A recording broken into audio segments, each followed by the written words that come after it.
नमस्कार दोस्तों, स्वागत है आप सभी का आज के इस नए वीडियो में। दोस्तों हम लेकर आए हैं प्रीवियस ईयर्स क्वेश्चंस हिस्ट्री के 100 प्रश्न। दोस्तों ये one liner questions video test है, बहुत ही कम समय में पूरा वीडियो कंप्लीट कर देंगे। हर एग्जाम के लिए इंपॉर्टेंट है। हाल ही में हुई प्रतियोगी परीक्षाओं में इतिहास के जो प्रश्न सबसे ज़्यादा पूछे गए हैं उन प्रश्नों को इस वीडियो में मैं लेकर आया हूँ। तो चलिए बिना किसी देरी के शुरू करते हैं। वीडियो अंत तक देखिएगा और लाइक शेयर ज़रूर करिएगा। सबसे पहला प्रश्न है, किसके शासनकाल में मलिक मोहम्मद जायसी ने पद्मावत की रचना की थी? तो शेर शाह के शासनकाल में मलिक मोहम्मद जायसी ने पद्मावत की रचना की थी। किस मुगल शासक ने 2 बार शासन किया था? तो हुमायूं मुगल शासक ने 2 बार शासन किया था। किस युद्ध को जीतने के बाद शेरशाह ने अफगान सत्ता की स्थापना की थी? तो बिलग्राम के युद्ध को जीतने के बाद शेरशाह ने अफगान सत्ता की स्थापना की थी। बिलग्राम के युद्ध को दूसरे किस नाम से जाना जाता है? तो इसे हम कन्नौज के युद्ध के नाम से भी जानते हैं। अकबर के समय भारत किस प्रसिद्ध महिला शासक का शासन था? तो अकबर के समय भारत में रानी दुर्गावती जी का शासन था।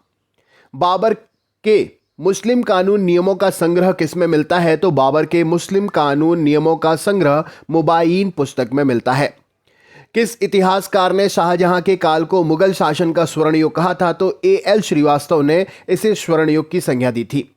जब्ती प्रणाली का जन्मदाता कौन था? तो शेरशाह सूरी जब्ती प्रणाली का जन्मदाता था। पानीपत के युद्ध में बाबर की पानीपत के युद्ध में बाबर की जीत का कारण क्या था? तो सैन्य कुशलता जीत का कारण था। जबावित का संबंध किससे था? तो राज्य के कानूनों से जबावित शब्दावली संबंधित है। ईरान के शाह और मुगल शासकों का झगड़ा किस स्थान के लिए था? तो कंधार नामक स्थान के लिए था। मुमताज महल का वास्तविक नाम क्या था? तो अर्जुमंद बानो बेगम इनका वास्तविक नाम था। अकबर द्वारा बनाई गई कौन सी इमारत बौद्ध विहार की तरह है? तो पंचमहल बौद्ध विहार की तरह है। अकबर ने सर्वप्रथम वैवाहिक संबंध किसके साथ स्थापित किए थे? तो कछवाहों के साथ वैवाहिक संबंध स्थापित किए थे। औरंगजेब ने दक्षिण में किन 2 राज्यों को विभाजित किया था? तो बीजापुर और गोलकुंडा को विभाजित किया था। किस मुगल बादशाह ने अपनी आत्मकथा फारसी में लिखी थी? तो जहांगीर ने अपनी आत्मकथा फारसी में लिखी थी। मुगलों को नौरोज का त्यौहार कहां से मिला? तो पारसियों से मुगलों को नौरोज का त्यौहार मिला। कौन सा मकबरा द्वितीय ताजमहल कहलाता है? तो बीबी का मकबरा शाबिया उद्दौरानी का मकबरा द्वितीय ताजमहल कहलाता है। किस मुगल बादशाह की सेना में सबसे अधिक हिंदू सेनापति थे? तो औरंगजेब की सेना में सबसे अधिक हिंदू सेनापति थे। अनवर सुहेली ग्रंथ किसका अनुवाद है? तो यह पंचतंत्र का अनुवाद है। संगीतज्ञ तानसेन का मकबरा कहाँ है? तो ग्वालियर मध्य प्रदेश में स्थित है। गुलबदन बेगम किसकी पुत्री थी? तो गुलबदन बेगम बाबर की पुत्री थी। महाभारत का फारसी भाषा में अनुवाद किसके काल में हुआ? तो यह अकबर के काल में हुआ। किसके निर्देशन में महाभारत का फारसी में अनुवाद हुआ? तो फैजी के निर्देशन में महाभारत का फारसी में अनुवाद हुआ। किस विद्वान मुसलमान का हिंदी साहित्य में महत्वपूर्ण योगदान है? तो अब्दुल रहीम खान खाना का हिंदी में विशेष योगदान है। हल्दी घाटी के युद्ध में अकबर का क्या उद्देश्य था? तो राणा प्रताप को अपने अधीन लाना मुख्य उद्देश्य था। मुगल सम्राट अकबर के समय का प्रसिद्ध चित्रकार कौन था? तो दशवंत प्रसिद्ध चित्रकार था। धर्मत का युद्ध कब लड़ा? तो यह 1628 में धर्मत का युद्ध हुआ था। धर्मत का युद्ध किस किस के बीच में हुआ था? तो औरंगजेब और दारस शिकोह के बीच में हुआ था। मुगल काल में किस बंदरगाह को बाबुल मक्का कहा जाता था? तो सूरत को बाबुल मक्का कहा जाता था। एतमा उद्दौला का मकबरा कहाँ है? तो यह आगरा में स्थित है। एतमा उद्दौला का मकबरा किसने बनवाया था? तो यह नूरजहां ने बनवाया था। किस राजपूताना राज्य ने अकबर की प्रभुसत्ता स्वीकार नहीं की थी? तो मेवाड़ ने अकबर की प्रभुसत्ता स्वीकार नहीं की थी। अगला क्वेश्चन है, किस मध्यकालीन शासक ने पट्टा एवं कबूलियत प्रथा प्रारंभ की? तो शेरशाह सूरी ने पट्टा और कबूलियत प्रथा आरंभ की थी। अकबर ने कंठाभरणवाड़ी की उपाधि किस संगीतज्ञ को दी थी? तो तानसेन को यह प्रसिद्ध उपाधि मिली थी। अंतिम रूप में किस मुगल बादशाह ने जजिया कर को समाप्त किया था? तो मोहम्मद शाह रंगीला ने जजिया को समाप्त किया था। जो चित्रकला का शत्रु है वह मेरा शत्रु है, किस मुगल शासक ने कहा था? तो जहांगीर ने यह बात कही थी। बाबर के वंशजों की राजधानी कहाँ थी? तो यह समरकंद थी। जहीरुद्दीन बाबर का जन्म कहाँ पर और कब हुआ था? तो 1483 में फरगना में हुआ था। चंदेरी का युद्ध किस किस के मध्य में हुआ था? तो बाबर और मेदिनी राय के मध्य में चंदेरी का युद्ध हुआ था। बाबर ने अपनी आत्मकथा किस भाषा में लिखी थी? तो बाबर ने अपनी आत्मकथा तुर्की भाषा में लिखी थी। कौन सा बादशाह अपनी उदारता के कारण कलंदर के नाम से प्रसिद्ध था? तो बाबर को कलंदर के नाम से भी जाना जाता था। दीन पनाह नगर की स्थापना किसने की थी? तो हुमायूं ने की थी। अगला क्वेश्चन है, कौन सा बादशाह सप्ताह के 7 दिन अलग रंग के कपड़े पहनता था? मतलब यह ज्योतिष पर विश्वास रखता था, तो हुमायूं प्रश्न का सही उत्तर है। पानीपत के द्वितीय युद्ध में किसकी पराजय हुई थी? तो विक्रमादित्य की पराजय हुई थी। फतेहपुर सीकरी में बुलंद दरवाजे का निर्माण किसने कराया था? तो अकबर ने कराया था। बुलंद दरवाजे का निर्माण कब पूरा हुआ था? तो 1575 में यह निर्माण पूरा हुआ था। भानुचंद्र रचित की रचना किसने की थी? तो सिद्धचंद्र ने यह रचना की थी। इलाही संवत की स्थापना किसने की थी? तो अकबर ने इलाही संवत की रचना की थी। दास प्रथा का अंत कब और किसने किया था? तो 1562 में अकबर ने किया था। किसके शासन ने नूरुद्दीन की उपाधि धारण की थी? तो कौन से शासक है जिसने नूरुद्दीन की उपाधि? तो जहांगीर ने नूरुद्दीन की उपाधि धारण की थी। किसने निसार नामक सिक्के का प्रचलन कराया? तो जहांगीर ने निसार नामक सिक्के का प्रचलन कराया। किस शासक ने न्याय के लिए अपने महल में सोने की जंजीर लगवाई थी? तो यह जंजीर जहांगीर ने लगवाई थी।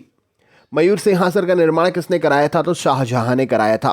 ताजमहल के निर्माण में कितना समय लगा था? तो लगभग 22 वर्ष का समय लगा था। गंगा लहरी नामक रचना किसके शासनकाल में रचित हुई है? तो शाहजहां के शासनकाल में रचित हुई है।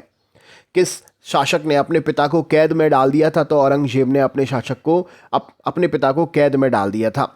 औरंगजेब गद्दी पर बैठने से पहले किस स्थान का गवर्नर था? तो दक्कन का गवर्नर था। गुड़ संबंध की उपाधि किस शासक ने धारण की थी? तो शाहजहां ने धारण की थी।